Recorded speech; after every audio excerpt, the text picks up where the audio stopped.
Alrighty, we're back. Oh my goodness. I don't even know where to begin, guys. So here's my dilemma real quick before we get started. I'm really trying to figure out if glasses look good or if I do the episode with no glasses. I was told by one of the producers just now that the glasses look really good. It makes you look smarter. And so I might just do it with the glasses, but I'm curious, given that this is like a seasonal podcast, I'm doing seasons of the podcast. These few episodes in this first season, I may just do them with glasses. And then based on like what you guys think, you let me know if I should do them with or without glasses. So maybe like the next episode, I'll do it without glasses or something. I don't know. I do think I do look smarter. Like it's giving like librarian and shit,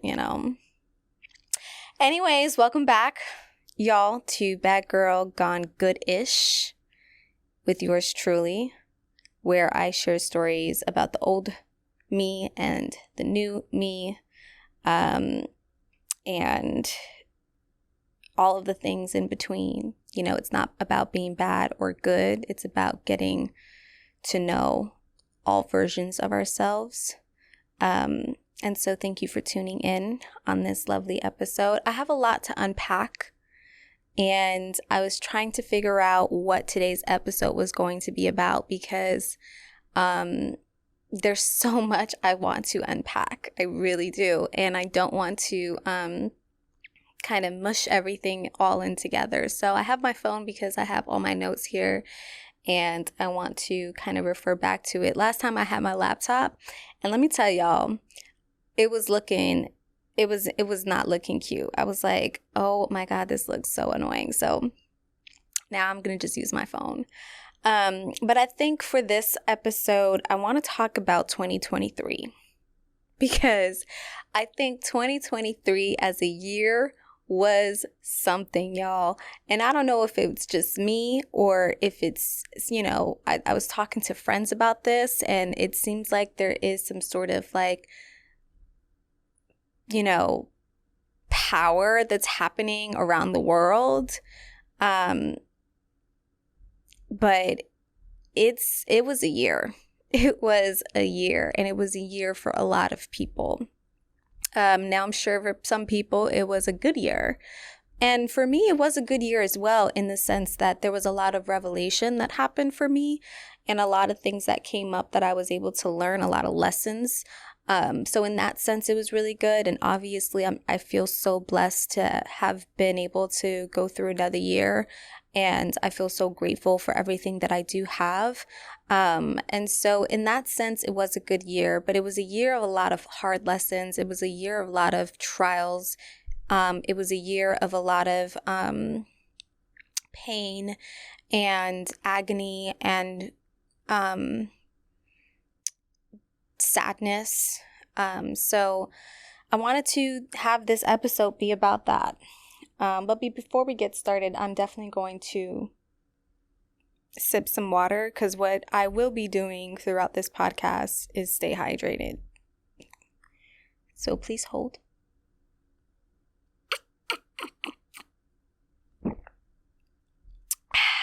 That's good.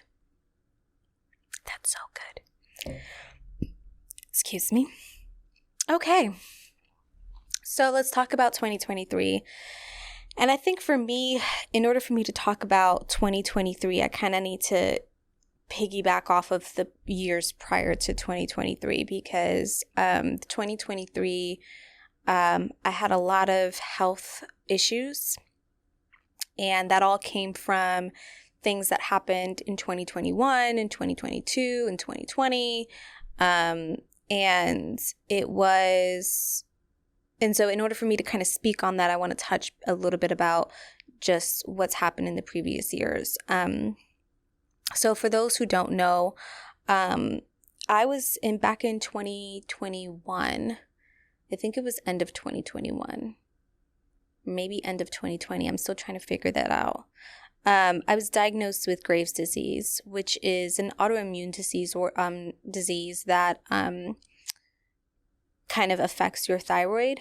And so when you have Graves' disease, you kind of can be it causes your thyroid to be hyperactive and and when your thyroid is hyperactive, a lot of, symptoms can occur. And it can be very debilitating. And it's so funny because Graves' disease is actually very, very common, especially for women, especially for young women. So it's a very common disorder. And it's ironically caused by, at least based on my knowledge, it's caused by, a lot of endocrine disruptors. I don't know if I'm saying that correctly. And disruptors like perfumes and certain things you eat and pathogens and viruses and, things that we put in our body and our even makeup, like things can just disrupt our hormone and our levels. And a lot of people don't know that those kinds of things can affect your body in any kind of way. It can cause PCOS. I think that's what it's called. It can cause a lot of autoimmune disease and disorders. And one of the things that I ended up having was Graves' disease. And when I was diagnosed with Graves' disease, how I found out wasn't a very, I would say it was more of a disturbing and traumatic thing for me. I had been having symptoms of it for several months now. I would say several years, but not knowing that it was that. And then it kind of really took a toll on me after I gave birth after I gave birth from Jaden.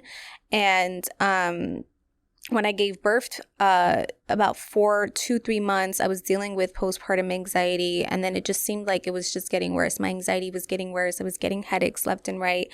And the headaches were so bad that I would vomit. I would legit vomit, and nearly faint, from just the headaches and my heart racing and the anxiety and just things that I had no idea was related to my thyroid.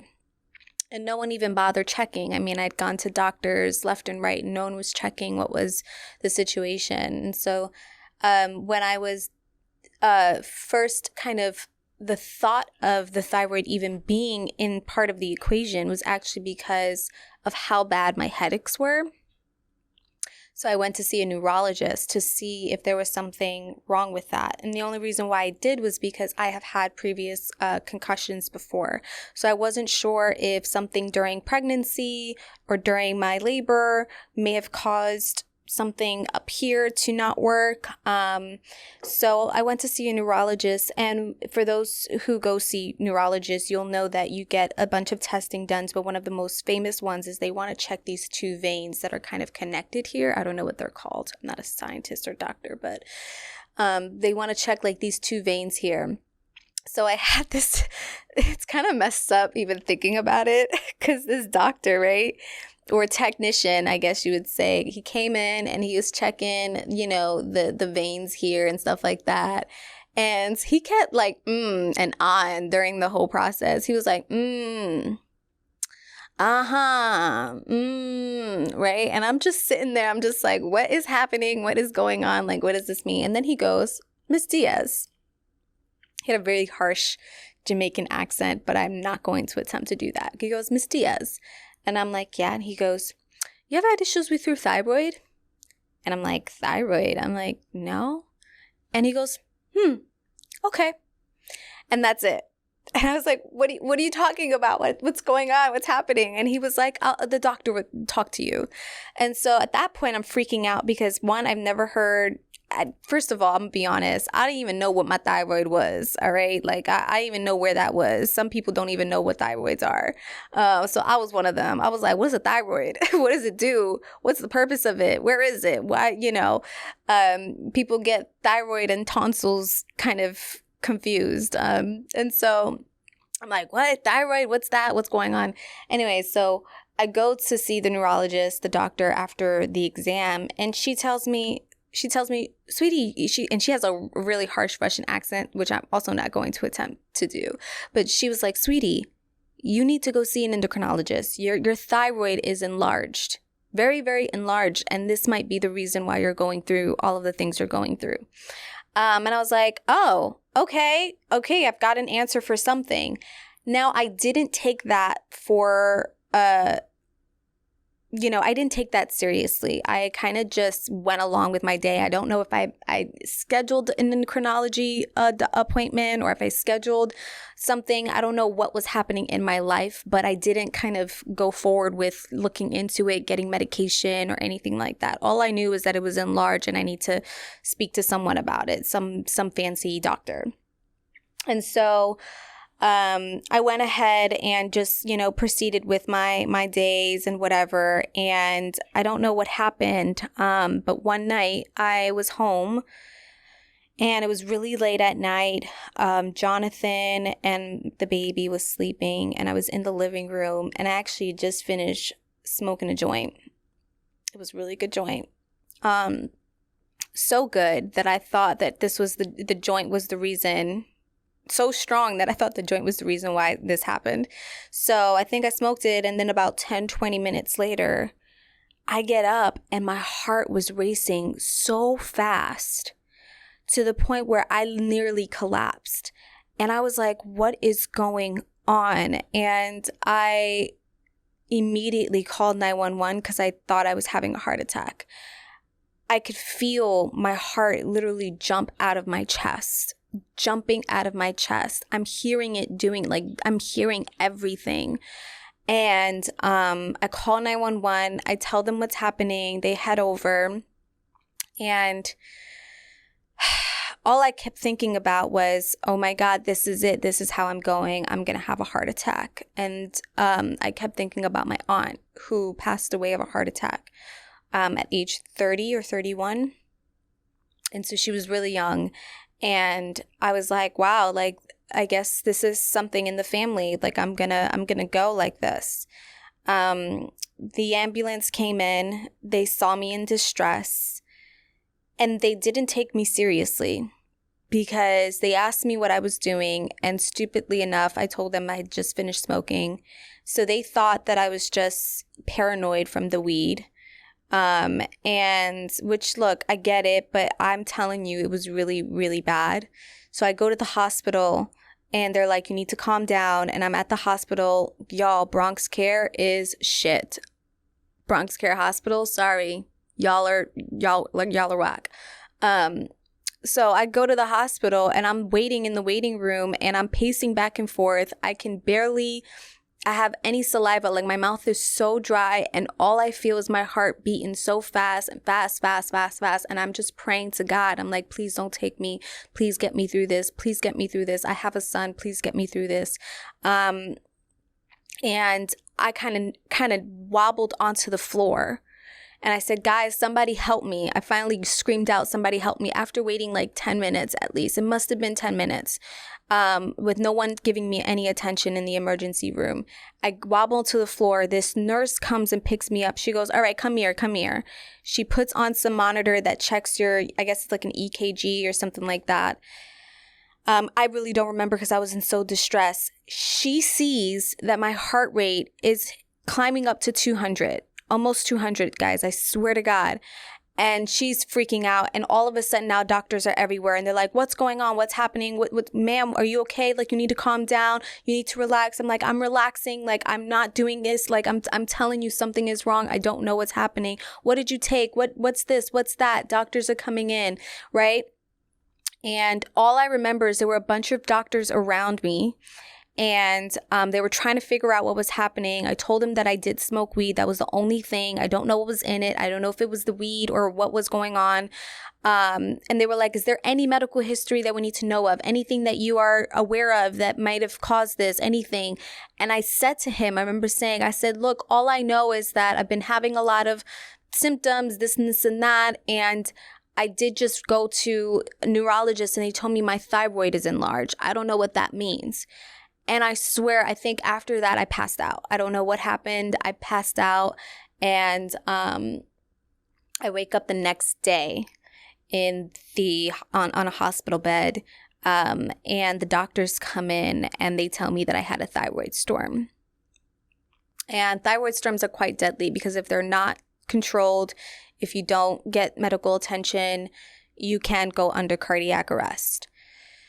And so it was just a very traumatic experience. And that was my introduction to me having Graves' disease. Eventually, after that, I did get treated and sort of the right medication to slow down my heart rate, the right medication to lower my levels so that they can kind of get back to normal. And then I was told that I was going to have Graves' disease. That's it. Like there's no cure. You just deal with that for the rest of your life. One of the options was having thyroid surgery. And I was very adamant about not having that because that meant that I would have to take medication for the rest of my life. And so I kind of went on this mission after that, just wanting to, sorry, I want to check my notes. I went on a mission trying to make sure that I figured out and understood what was happening to me, why it was happening to me, what was wrong with my body, there's this underlining kind of notion of, oh, your body, when you have an autoimmune disease, it's your immune system attacking itself. And I was getting a lot of information online that's like, why would your body attack itself? Like, that's not a thing. Like, and then I started kind of falling into like this rabbit hole of how can I use like food to heal myself?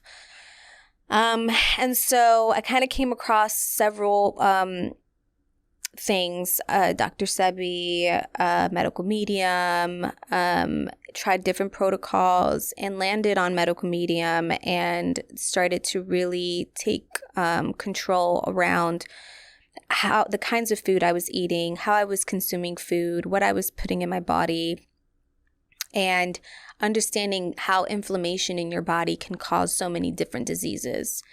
And so what do you do to lower that inflammation? And so for several months, I went on this like health journey, and, drinking celery juice every morning, lemon water every morning on an empty stomach, making sure that I cut out gluten and dairy and soy and eggs, things that would feed pathogens, right? And just really trying to do everything to lower the viral load in my body, to lower the inflammation in my body and heal myself on a cellular level. And so I did that for several months. And before I had done that, actually, I was told by the doctor, I was like, what's the likelihood of getting into remission? And she's like, with your situation, she said, it's like not possible. And I said, okay, then I guess I have to deal with this for the rest of my life. She's like, correct. And you may need to consider surgery. I said, okay, got it. Not a problem. So fast forward, I think this was in 2022 now. And I'm just like early 2022, late 2021, early 2022. And I'm just focused on my health and trying to eat right and trying to make sure I'm being cautious about what I'm putting in my body. I wasn't drinking. I wasn't smoking anymore. I was smoking cigarettes at that time and smoking weed. So I'd stopped that as well. And within like 3 months after being kind of told that I wasn't going to get into remission, 3 to 4 months, I was in remission. And I didn't need to take my medication anymore. And the doctor even asked me, she said, Priscilla, what are you doing? What did you do to do this? This is crazy. And I was like, I'm taking care of myself.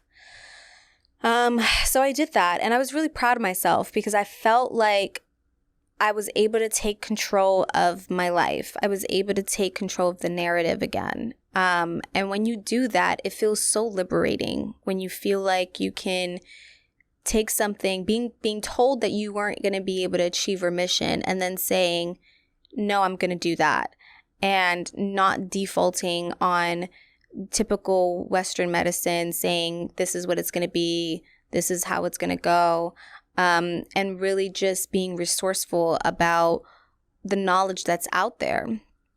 And I did that, and it paid off really well. And I felt so good. I had never felt so good in my life, with so much energy, so much like joy. So it was just amazing. I can't even explain it. In fact, it was so good that I couldn't even believe I had lived a life before that. I was like, this is what it feels like. Like, even before I was diagnosed, even before I had my son, I would still have like symptoms of like itching or rashes or something coming up. It was always some issue that I was having. And I was just like, wait a minute, like, this is the best I've ever felt. And so I kind of continued that protocol. I kind of continued that lifestyle. And once you kind of go into that lifestyle, you can introduce certain foods back, so long as it's at a limitation, and you do, several cleanses here and there. And I did that, and it was great. And then life happened.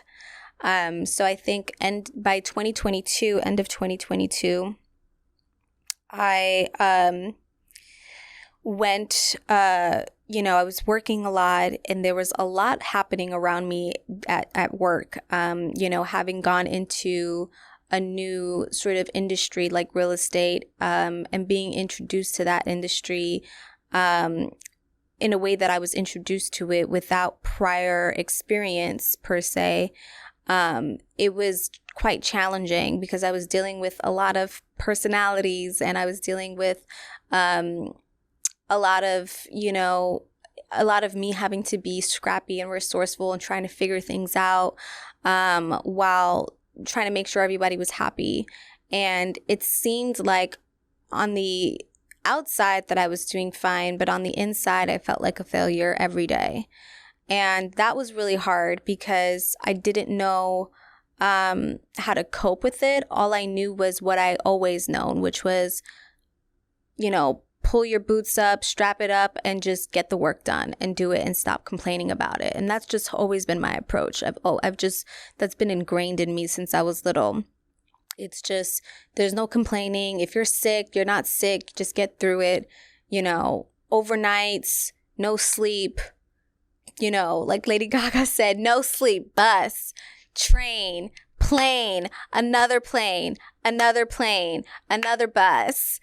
No sleep. Like that was me. It was like no sleep, deal sheet, listing presentation, board package, another board package, deal sheet, listing presentation, social media, buyers, tours, no sleep. Literally that's what it felt like. And it was just like constant,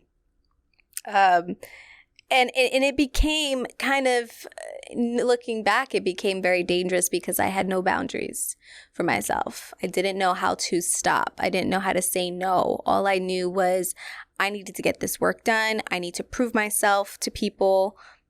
Don't know why. That's something I'm trying to figure out right now, like why we try to do so much to like what are we trying to prove to people for what? Most of the time people don't really care. People aren't thinking about you. People aren't whatever, and yet here I am trying to prove myself. But I think also underline, like I wanted to prove myself that I can do something as well, like outside of, what I've always done, which is music and acting and being an artist and all of that. And so I got into that and it became very toxic because I didn't know how to say no. I didn't know how to shut off. I was working 24/7 and, that was just the lifestyle. Even when I would go home, I was working, and I would stay up really late. I wasn't prioritizing my sleep and I stopped prioritizing my health. I stopped prioritizing the type of things I put on my body. And I kind of also started to, because I became so stressed, there was a lot of projects I was juggling, some of which were outside of my, expertise. And I was still trying to manage it and put the pieces together with falling tape. Don't know how I was doing it, but I was doing it. And, I wanted to make everyone happy, and I was not focused on who I was. And what I started to do was cope in other ways. And I found myself, I've always been a social drinker, but I found myself going home and drinking, because of the stress, and having shot after shot at home because I wanted to numb the anxiety and the stress that I was put under, or putting myself under. I wasn't prioritizing my sleep. I wasn't prioritizing the types of foods that I put in my body. I just started binge eating for no reason. Just anything I can get my hands on, I would do that. And if I wasn't binge eating, I was, drinking a lot, drinking alcohol. I picked up a smoking habit again and picked up cigarettes again. And I was smoking cigarettes. And I was just doing the things that I knew wasn't going to cause harm for my health. And I knew it. It was almost like I was self-sabotaging myself. And I think it was because, one, I didn't feel worthy enough of the type of opportunities and position I was in. And so I think I did that as a way to self-sabotage, to be like, well, maybe if I do all of this and I don't take care of myself, my body will give up, and, it will stop itself, because I don't know how to say no, and I don't know how to stop myself in this. Looking back, I consciously feel like that's what happened. I was definitely self-sabotaging. And lo and behold, that's what happened.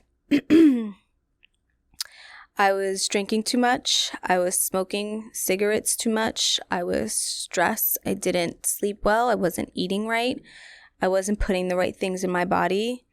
And one day, I kind of collapsed in a just burnout zone. I think we all experience burnout. Burnout can be different for a lot of people. I think mine was almost like psychotic. It was like I knew I was burnt out, but I was still trying to roll with the punches here.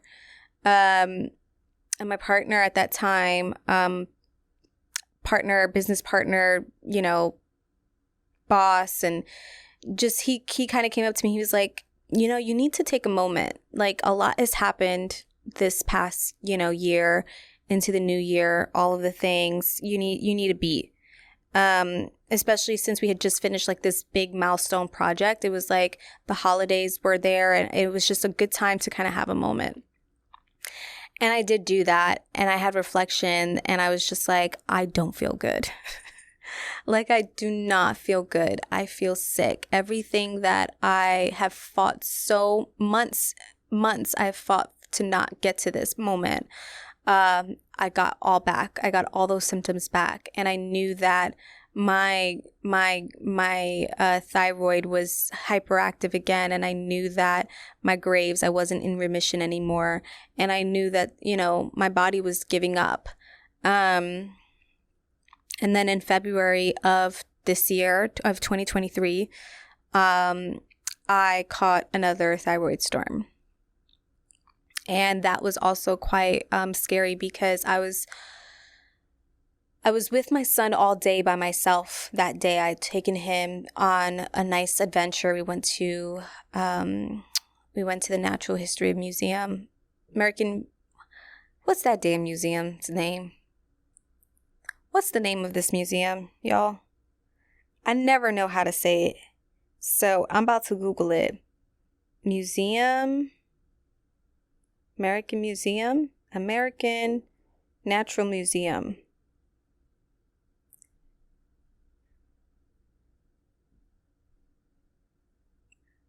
American Museum of Natural History. That museum. It's popping in there, y'all. Y'all need to go there. I took Jaden there because he's obsessed with dinosaurs, and they have like a dinosaur exhibit. But they changed it, y'all. I haven't been to the museum in a while. So I was low-key tight because I was really excited to see like the big T-Rex that's usually like in the thing that you walk in, and it's like a huge like T-Rex, it wasn't there. It was some other stupid dinosaur.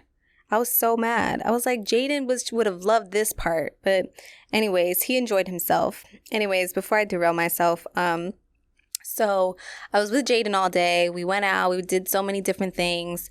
Jonathan had picked me up. It was like around probably like 5, must have been like 5:30. Maybe like 7:30. And he picked me up, and it was like no more than 5 minutes of me being in the car that I called a thyroid storm. And I was like, Jonathan, take me straight to the hospital. And I just knew. I was like, this is it. Like, my body's given out again. And since then, it had been a roller coaster for me. I was catching, I think I had 3 thyroid storms this year alone, starting that February. And I was like, okay, I need to see a doctor. I need to take care of myself. I need to go and do something about this. I was still drinking at that time. I was still smoking cigarettes. And then March 5th was my date that I stopped smoking cigarettes and I stopped drinking. And decided to kind of see if I can just get back into a normal state. And it seems like because I was going through these thyroid storms that can be so traumatic, you really feel like you pass out. You feel like you're going to die, and then you pass out, and then you don't know what's happening. And then you take your medication and it's not helping because it's so bad. I mean, it's a very traumatic experience. And I think that caused me a heightened sense of anxiety and panic and PTSD, that even once my levels started to get more normal, my anxiety, my panic, my like all the things that are associated with that wasn't going away. And so I ended up developing a panic disorder, agoraphobia, PTSD, anxiety, depression, because I was in so much distress. And I said I wasn't going to cry.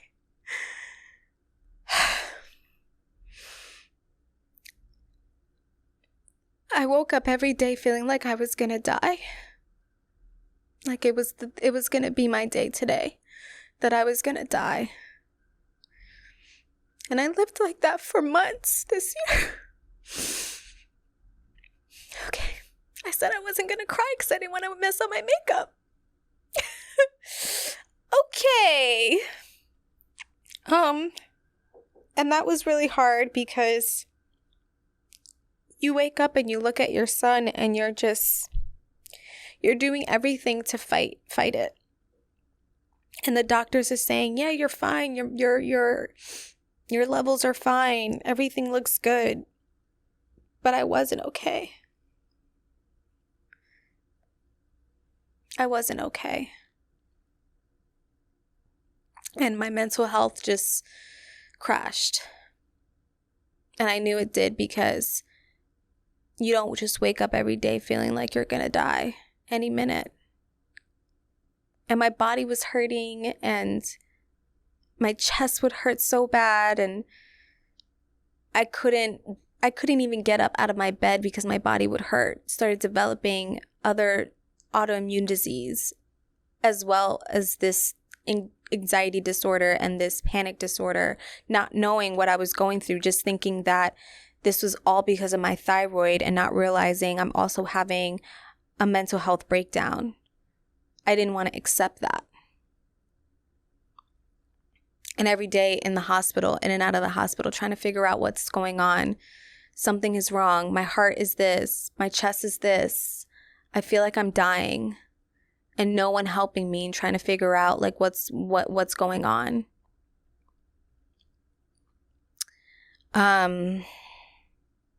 Sorry.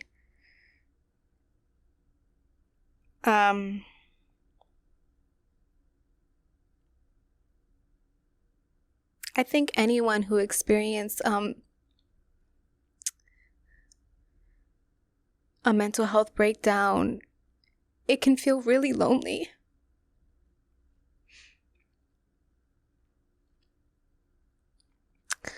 So sometimes you have to think about what you're fighting for to get through it. And I just kept thinking about my son. And if you're going through anything like this right now, just know that whatever it is, it's worth the fight. Okay. No more tears. No more tears, P. Do you understand me? Maybe I need to have some water.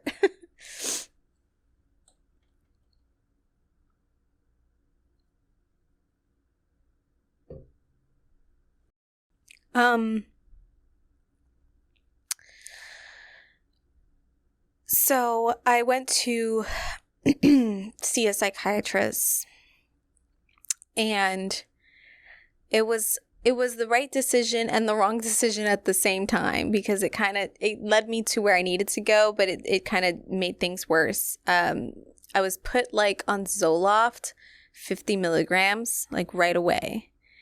After I was officially diagnosed with all of the things, agoraphobia, panic disorder, PTSD, OCD. Like I was everything, y'all. Anything, y'all, you ever go like on Instagram and you like see like, you know, like feeds, like suggestions for you about like anxiety and like all like therapy stuff, and then you go in and they like list out all of the things that are like, I was all of that.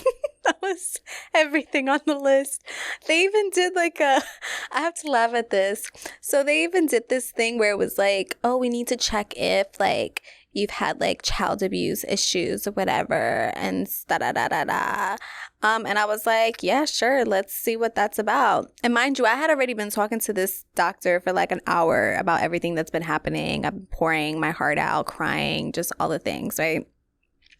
And I'm explaining to her everything. And she's like, we've already discussed some of these things, but I just want to make sure that, like, you know, we have to do this. It's part of protocol, but I just want to make sure we go through all of it. So you just answer yes or no, okay? And I was like, yeah, sure.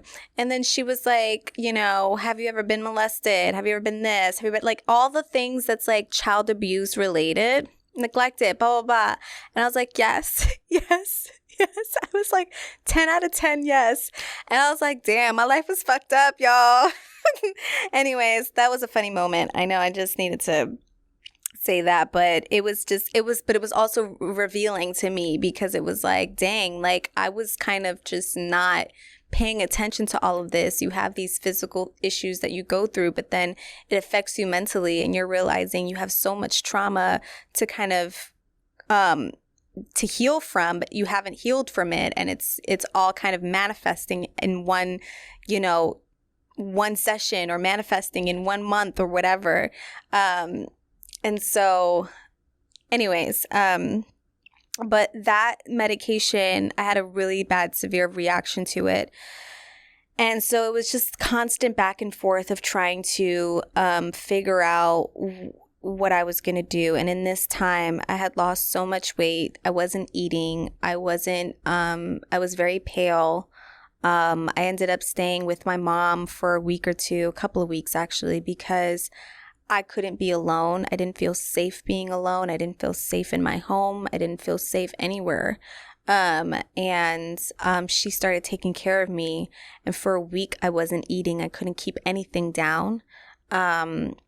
And I just felt like on edge all the time, 24/7. I felt like I was dying. I was literally like dying.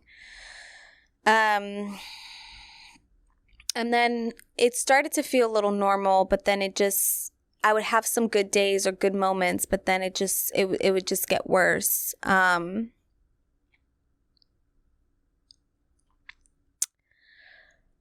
this year was a year. I had to stop work because I couldn't function. I wasn't seeing my son as often. I had to bounce my son around with his grandmother and Jonathan and other family members because I couldn't take care of him. And then it was after my birthday, which I spent home crying because I just was so out of it mentally, that I had a moment of suicidal ideation and began to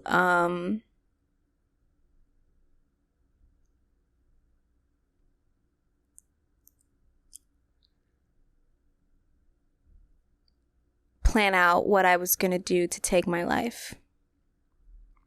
And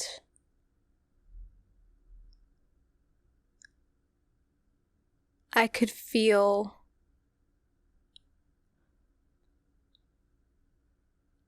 this darkness around me.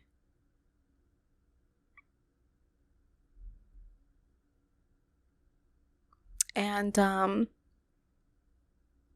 it was just scary.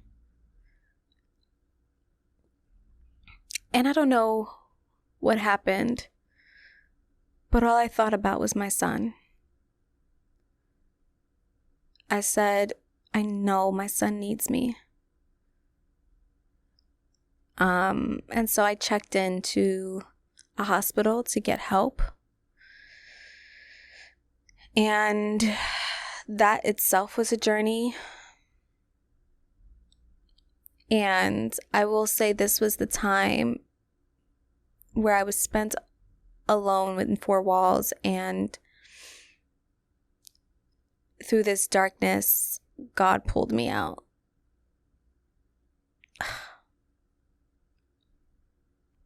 Yeah. And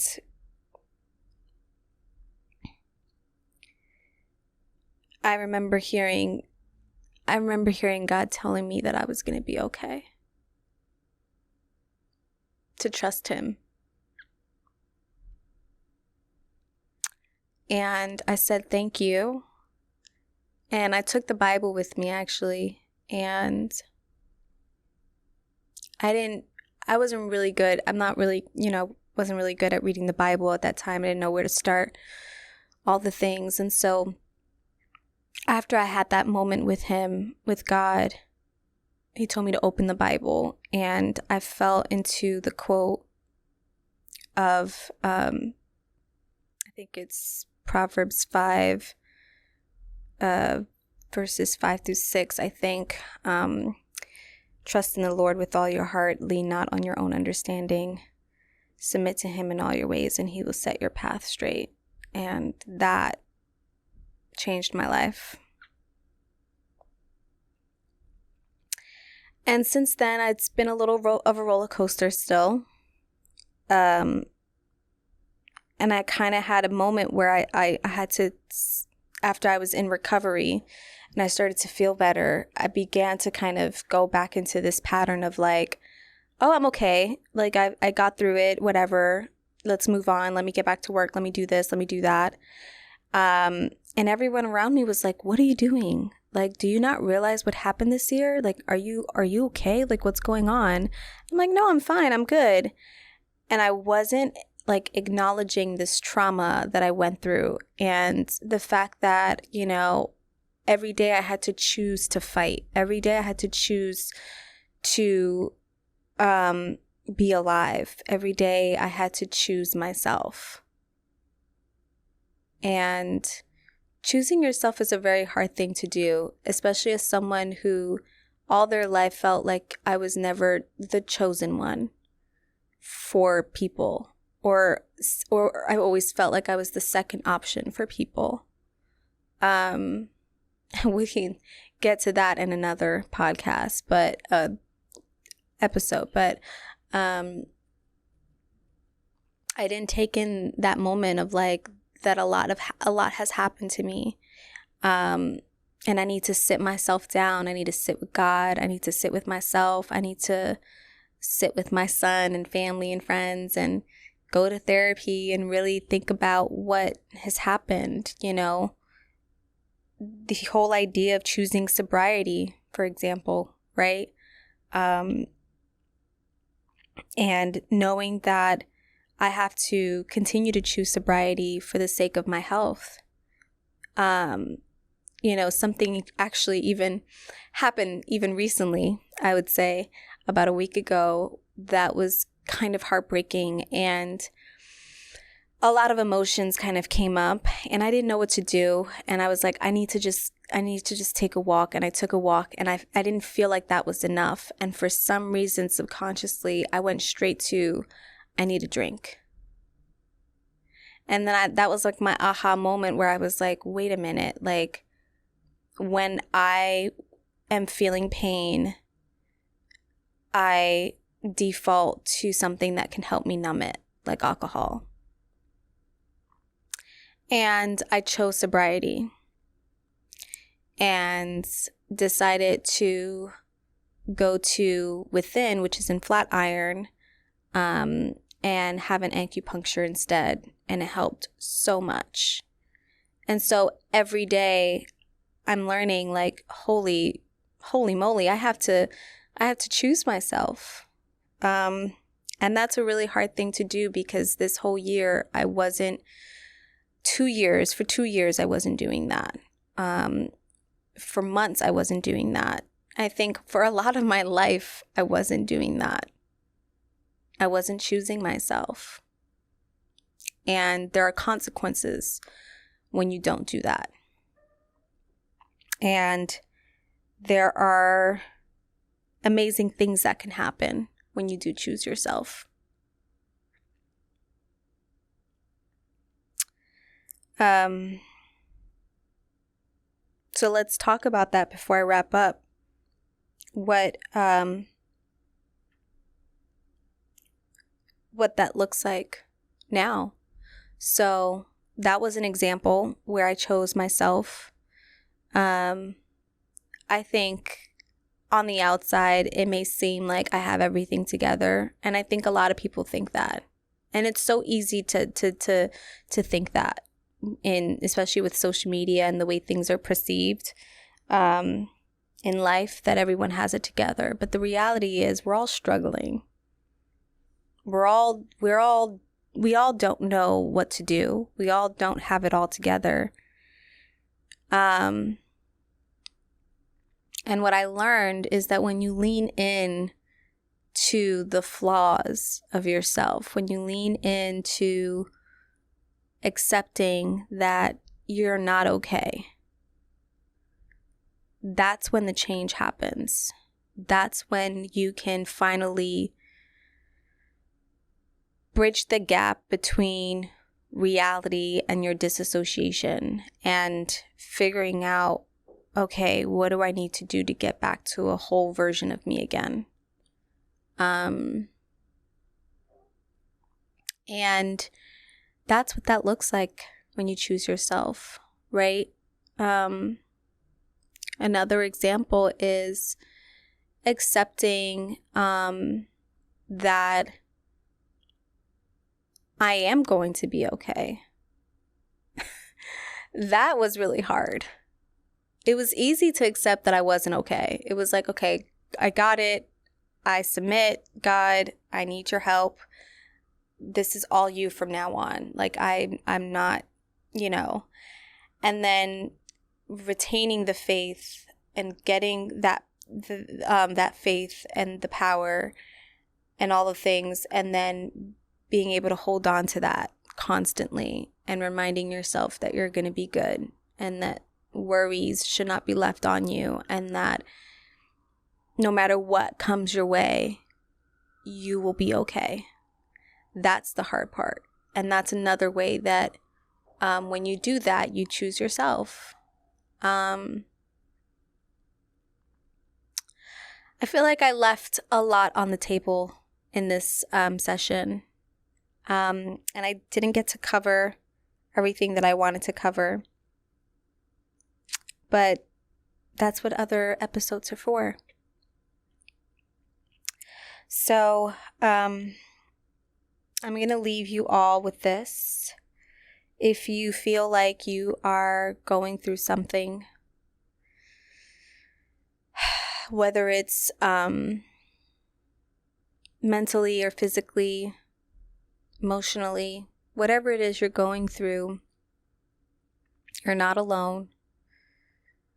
And keep fighting, because it's worth the fight. You are worth the fight. And you are so worth putting yourself first. And I promise that when you choose yourself, and you continue to choose yourself every day, great things can happen.